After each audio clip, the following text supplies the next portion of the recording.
Welcome to the LivXplore Podcast. If you like what you hear, please hit like and subscribe. Hey everyone, I'm Sean Payne, founder and owner of LivXplore Real Estate and Lifestyle. Welcome. I have with me Isaiah Chast, our co-host and founding agent. Thank you for joining us today. And again, we're trying to we've been off the air for a while, so we're catching up. And so if I stumble around, I'm a little rusty. So anyway, here's another podcast I've been wanting to do, talking about. I don't want to put these together, but I guess I'm going to put these together. The hotel project that's coming into town here, downtown, or a proposed hotel project, I guess I should say, hotel appellation, and the proposed zoning overlay that would have to be approved in the historic district to allow the hotel to go in. And so July 12th, there was a meeting at the Women's Club. The Women's Club, yeah, and it was held at the Women's Club, but it was hosted by the Know Before You Grow group and David Alden, and which is a great group. If you want to know about development projects going in, I'd strongly suggest that you look up the Know Before You Go group. They have a lot of great meetings. One last night I think we missed, but a great group of people that way, and more so very knowledge based. It doesn't get his information and their information very rarely get opinionated and emotional based. It's very fact based. Right. From what I can tell. Right. Yes. Although this meeting got emotional, and let's kind of go into that. So there was this meeting held there, and it was a very informative meeting. I thought, a lot of good comments from both sides that way, let's see here. David Alden, he kind of ran the meeting and moderated it, and Andrew Triple, the principal planner for the M Group, came in. I thought he did an excellent job answering questions. And then Eric Danley, the city attorney, was there as well, and also did a very good job that way. And so again, there was a lot of discussion going back and forth. I would say, like I said, there was legitimate concerns, I would say, on both sides. But I think we need to have our feet firmly planted in reality. There was a lot of crazy topics, there. And two, I kind of really feel for Andrew Triple. I think he came across as very knowledgeable and reasonable. And the way that people addressed him at that meeting, I thought was horrible. Yeah. That way. It's really, I'm saddened to see the way the Petaluma community has attacked people that have spent so much time within the community, right? That are vested. Yeah, totally. So again, that was very disappointing that way. I encourage people to go online and look at the comments that have been directed at some of our city officials in the M Group and making it very personal.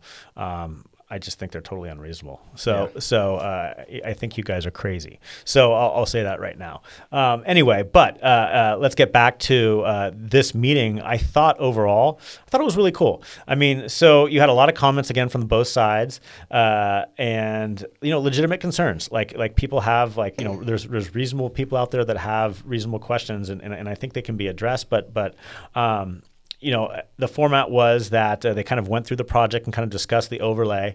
At that time, they had various proposals for the overlay, right? They had 3 different kind of zones. I don't know if that's a good word to use, but 3 different zones regarding this overlay that way.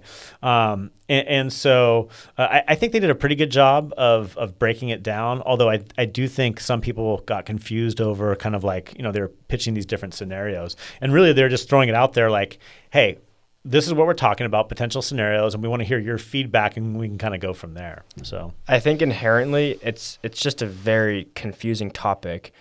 More so, the hotel project itself gets wrapped into the overlay, and for someone that has a lot of knowledge of what's going on, it still can be confusing. It's very confusing. So I totally understand where people are at, where they just don't know what's going on.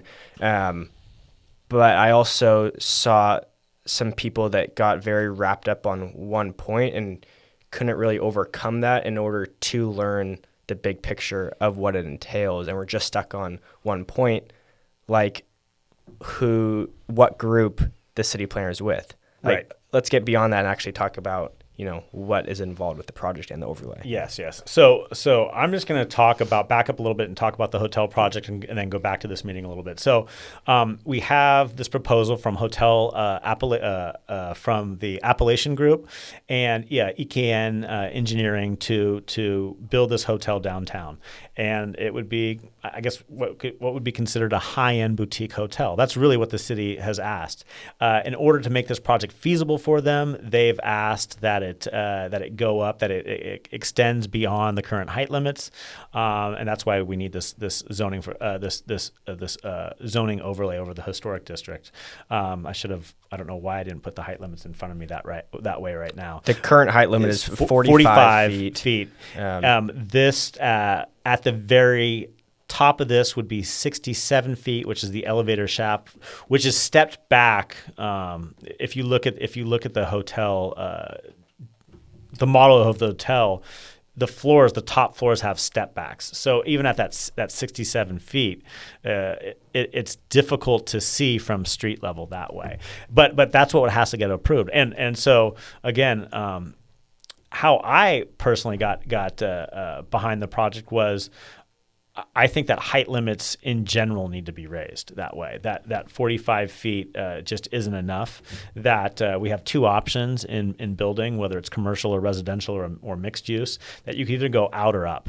And I think that the only way we solve our housing crisis is by infill projects, high density infill projects, right? And so for that, potentially we may need higher height limits. I believe we're going to need higher height limits. And I think the free market should decide that. Now, that's not to say that like if we increase the height limits, like there's going to be a bunch of high rises around here. The market has to support that. Developers generally want to build projects that are economically feasible. So they're not going to build project. They're not coming into it, building projects that are going to not work out. Certainly that happens at time to time. So that being said, like I really feel like we should let the free market decide like if it's a feasible project or not. If a developer wants to come in and build something and they say, hey, we need to have it this height to have this many units in here, we should let them that way. And on top of that, I've heard, if we raise the height restriction within downtown that everything is going to go up.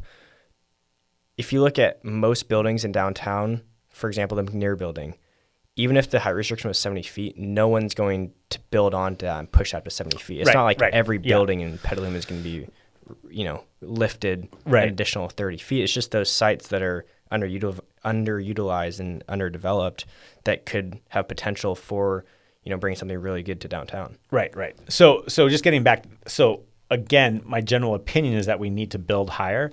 And here was a project that came in and the previous hotel project proposal was for a smaller hotel. And this is really important. Please listen to this because people will this is one of the big questions, like, why does it have to be this tall? Why does this hotel have to be big? There was a smaller project proposed in the past.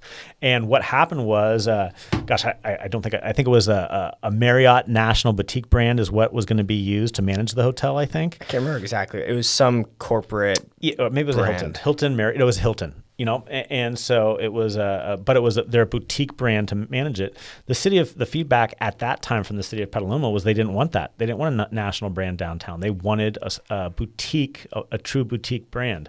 So they went back to the drawing board. EKN went back and they designed this hotel and came back and said, we can do that. But the materials, everything at that point costs more money, so that it has to be a bigger project to make it feasible that way. And then later on, Appalachian was brought on board as like the managing partner that way. And so that's how this project came about. That's how the height came about with this project. And so why I am a proponent of this project is because it's projects like these that push change down the road. It's a total catalyst. Yeah, it's a catalyst in a variety of ways. And so I'm hoping that this starts a conversation and we have a continued conversation about height limits here in town, about going up. And again, that doesn't mean we always have to go up, but I think we have to make it more feasible for developers to come in and build. And again, the reason is we have a huge need for housing, and the only way we can meet that is through infill infill projects and high density housing. The ranch style developments, those still need to be built, but they are one component to the housing puzzle. And in all honesty, building nothing but those type of homes are the reason why we're here, right? Mm-hmm. Like so like we're not going to get out of this problem by continuing to do the same, continue to build the same way that got us here. Right. So we really need to look at those infill projects. And that's another way that this project is a catalyst, is that we have an opportunity, to have a very nice hotel downtown here in a vacant lot. I ask anyone that has a problem with this project, come down to my office. If you aren't familiar with the plans, I'll show it to you, and then let's walk around my let's walk around my parking lot, because like every week there's an outdoor living room that goes up there that I have to have removed. And what I mean by that, I don't mean to sound like not sympathetic, but there's a homelessness issue around here in downtown Petaluma, and that is a bigger concern for me. And at times I would say it's potentially a safety issue. We've had some pretty bad experiences here that way. So a nice boutique hotel that brings in a lot of money isn't for the city. We'll get to that in a second. Mm-hmm. Is the least of my concerns. But if you have any issues, come on down here and let's walk around. There's a lot of vacant lots, a lot of graffiti, vacant buildings, and hopefully this project.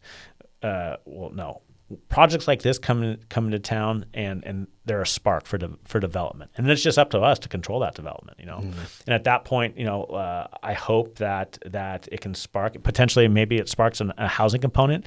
With that, there should be an affordable housing component, and from there, that's why I see this as one of the reasons. That's how originally we got involved that way. Was, hey, this is a way to raise height limits that way, right? So, and that's something that needs to be done. You mentioned, you could build out those country properties. There was a recent project that got approved, and, it used a lot more acreage and only is bringing less than 30 homes. Right. Which, talking about Scotch Ranch. Yeah.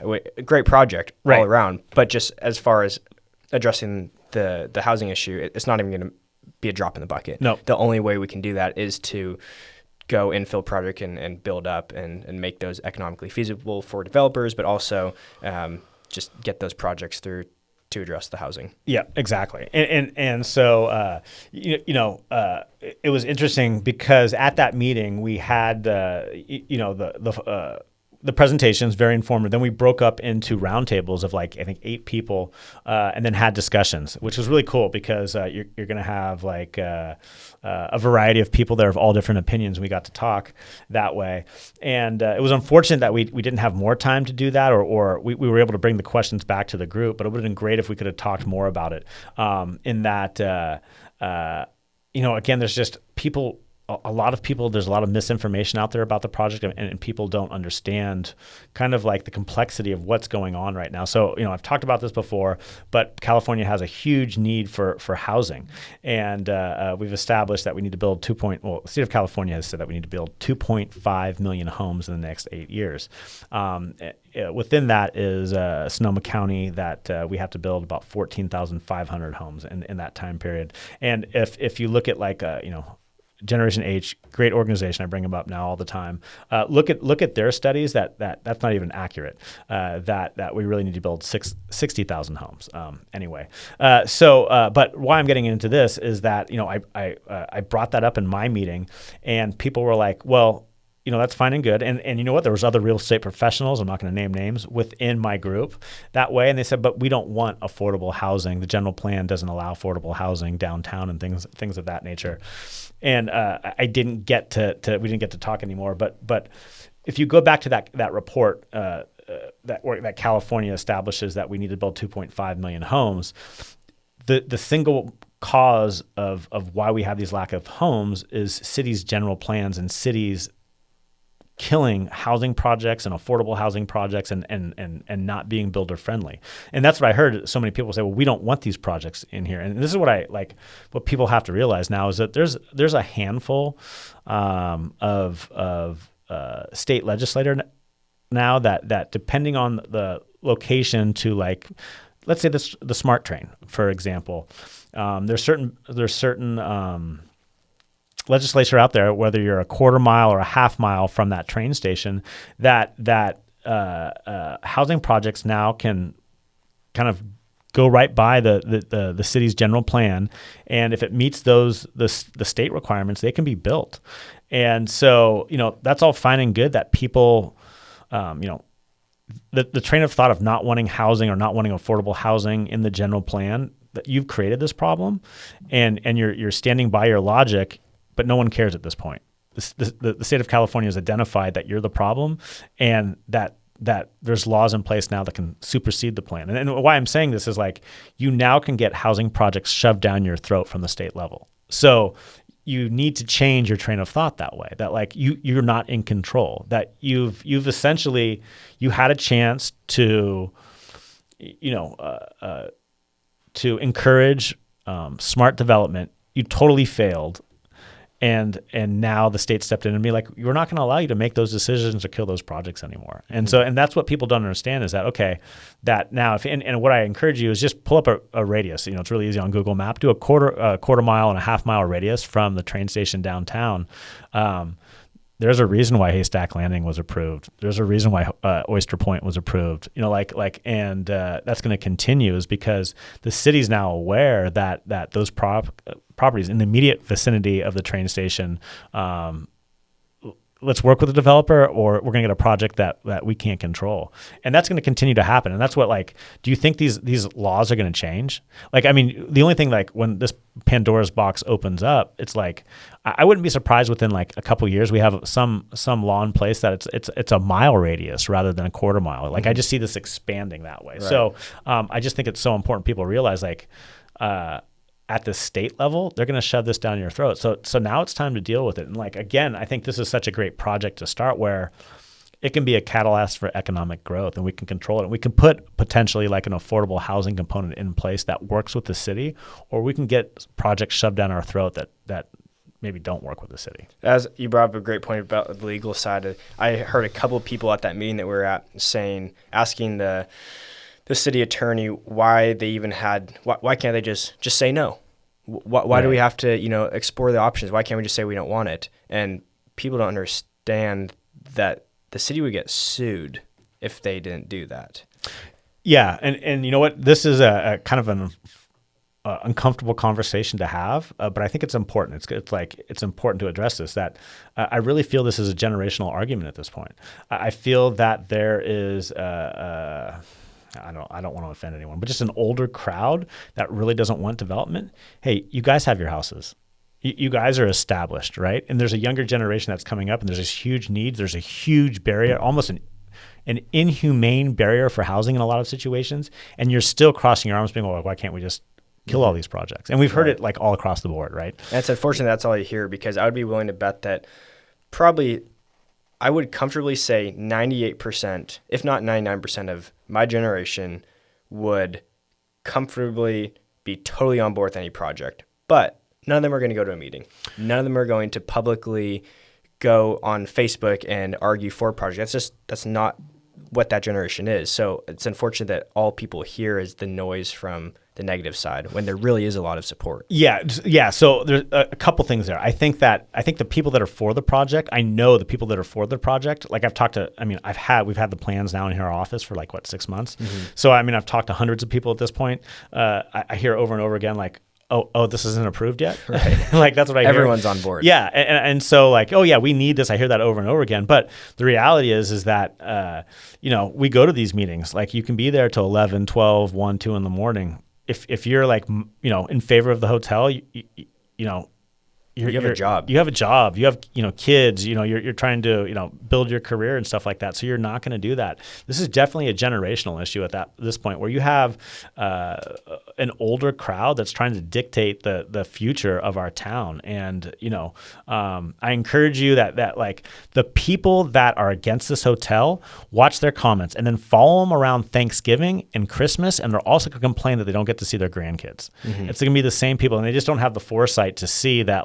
hey, we need these projects to spark development, and then we need to smartly grow and use it to encourage housing projects with an affordable housing component. So, that's why I really see this this project being so important is I just see that like, it's just spurring economic development. I mean, every local maker, every winemaker, every local brewery, like they would jump.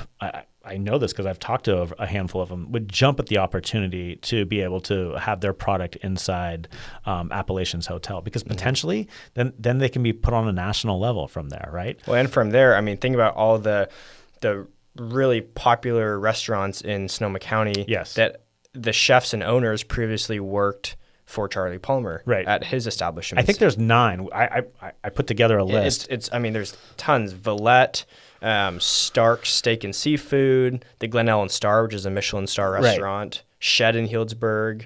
There's a handful of them that, are really great restaurants. So again, it started with Charlie Palmer started a restaurant there, developed a name, and then his chefs went out and started restaurants. And look at that economic opportunity. Look at the jobs that they developed that way. Talking about money, I didn't even want to get. I did want to get to this. I kind of forgot for a second. What is this? 4/10. The lot is 4/10 of an acre, something like that. About half an acre, something like that. No more than 0.6, 0.5. That's right. I think that's right. But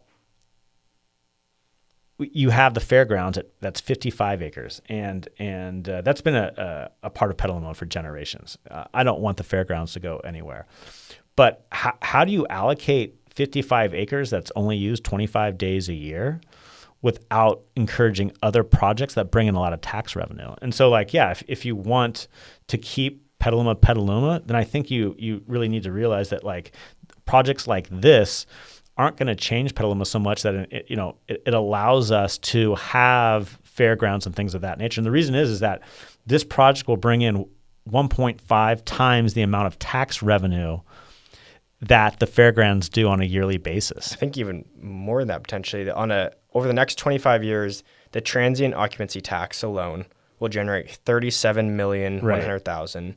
The sales tax will generate $36,500,000, and the property taxes will generate $24,900,000. So that's almost $90 million, if not more, over the next 25 years. I mean, that's no brainer. Yeah, exactly. That's no brainer. What's the funding mechanism to keep the fairgrounds? I mean, it's projects like this. Like cities need tax revenue, So it just makes total sense that way. So that was kind of anyway, getting back to the meeting, that was kind of like the discussion in the meeting. Overall, I thought it was a really good meeting. I mean, I thought that there's the fringe. You're always going to have the fringe that those crazy comments come through. I just don't think having a rooftop bar on the 5th story is going to start a suicide epidemic. Right. I just don't think that's going to happen. Yeah, and I think there's a lot of people. There's actually 3 or 4 people in my group, in our how we had the separated groups and we all had feedback, that were in support of the project, but they will not publicly put it anywhere because they're afraid that people within the community will attack them. Sure. How nuts is that we're in a time that you can't even be in support of something because everyone else will cut across the street and walk on the other side if you say something. Right. But I mean, I kind of felt that there was discussion where people on opposite ends kind of came together and had decent discussions that way. Again, there was always the fringe that you're just not going to be able to win over. But conspiracy theorists. Yeah, exactly. But I thought there was some really good discussion there. Aside from the public comments against Andrew Triple, I thought that was horrible. But the closed circle discussions, and after that, I thought there was I thought it was well done. Yeah. So and there are some people that have no issue publicly saying something negative, but then when it comes to the breakout, they just leave. They don't want to have a conversation about it. Sure. Yeah. So there certainly were a lot of people that way. I would say those people have a conversation with someone. Don't just hide behind your paper that you're reading off of. Right. When it comes down to actually look someone in the eye, totally. Yeah, you definitely saw an exodus. But you know what? That's just kind of how it is. That's why it's important to show up to these type of meetings and to try to show some type of balance that way. Mm-hmm. So, I don't know. That was pretty much my spiel for the meeting and kind of the continued conversation that way. Yeah, Dave and the Know Before You Grow group did an excellent job putting it together. Yeah. And there's we're very fortunate to have someone like that in our community, the Know Before You Grow group. So again, I suggest Googling them, going on their website, attending sign up their for their meetings. newsletter. Yeah, sign up for their newsletter. Yes. It comes out at least weekly that way. So it's very informative that way. So if you found this informative, please hit like and subscribe. I'm Sean Payne, owner and founder of LivXplore Real Estate and Lifestyle. Isaiah Chass, founding agent and co-host. Thank you very much. Absolutely. And until next time. Welcome to the LivXplore Podcast. If you like what you hear, please hit like and subscribe.